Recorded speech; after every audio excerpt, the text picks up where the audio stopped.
Jamie here from Trail Terror. I just wanted to have a talk to you today about when to replace your running shoes.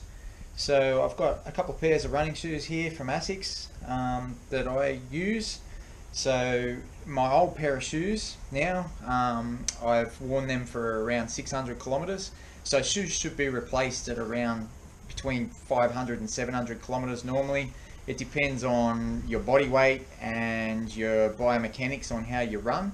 So, but there's a couple of things that you can go by as a guideline on when to replace those shoes. So I'll just take you through a couple of those. So the first thing to have a look at is your tread on the bottom of the shoe. So if you have a look here, you can see the tread is quite worn down here, and it's level with the foam.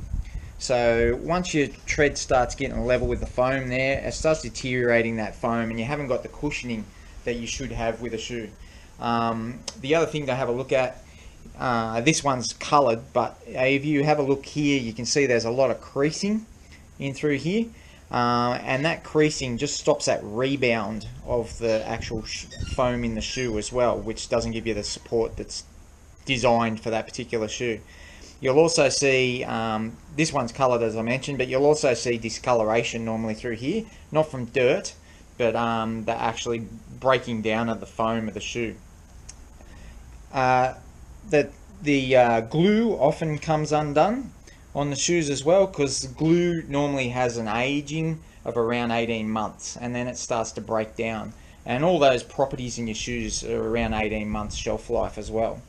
So particularly faster if you've left it in a hotter environment such as the boot of your car several times, and if you kept them in the wardrobe, they should last that little bit longer shelf life.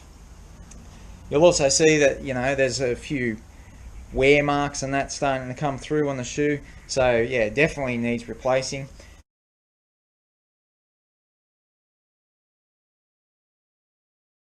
And a good test to do in your shoes is compare it to a new one. So what you want to do is actually press in and see how much flex you've actually got in the sole of your shoe. You can see there that it's very, very flexible. You can give it this twist test as well, sideways like that. And then if I were to compare that to my newer shoe here, you can see that that's much harder to push in there. It's got much more rebound. The flex of the shoe itself is a lot harder to actually twist and to push that toe in that toe box position there. So yeah, definitely they needed replacing, and that's the thing that you should look for in your replacing. The other thing to consider with your shoes when you're going to replace them is have a look at your strike on your shoe there, on your gate. So you can see at the bottom here, it's worn slightly on the outside and then goes through to the center of the toe, which is really ideally what you want to be looking for. So this is the correct shoe for me, whether it be over pronating, neutral, or under pronation. So that's how you find out what type of shoe you should be using, is that you want that perfect strike pattern through there in the gate. The other thing that you can see here is, you know, I aren't landing so severely on my heel, which is a good thing. So generally when you run, you want to be mid-foot striking. Okay, if you're a sprinter, you want to strike on your toes, and if you're a long distance runner, you want to be mid-foot striking. So shoes are actually designed mostly for heel strikers, although that isn't the best biomechanics on how you should be running. So if you're landing on your heel, essentially what you're doing is you're stopping your forward momentum, and you're putting a lot of shock load up through your joints in your body. And that's one thing that you will get when your shoe starts to break down in that foam.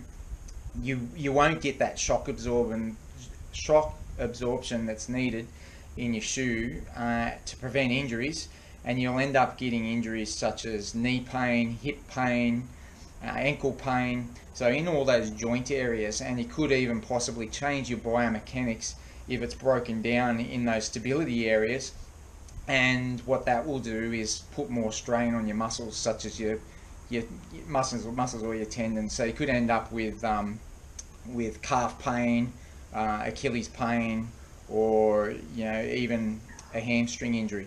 So if you're starting to get really sore joints and you've been running for a while in those shoes, that's particularly time to have a look at them also and just do that flexibility test there and see how much shock absorption's left in that shoe. So that's all I want to talk about today. So I hope that helps you guys out, and good luck with your running, and I'll see you in the next video.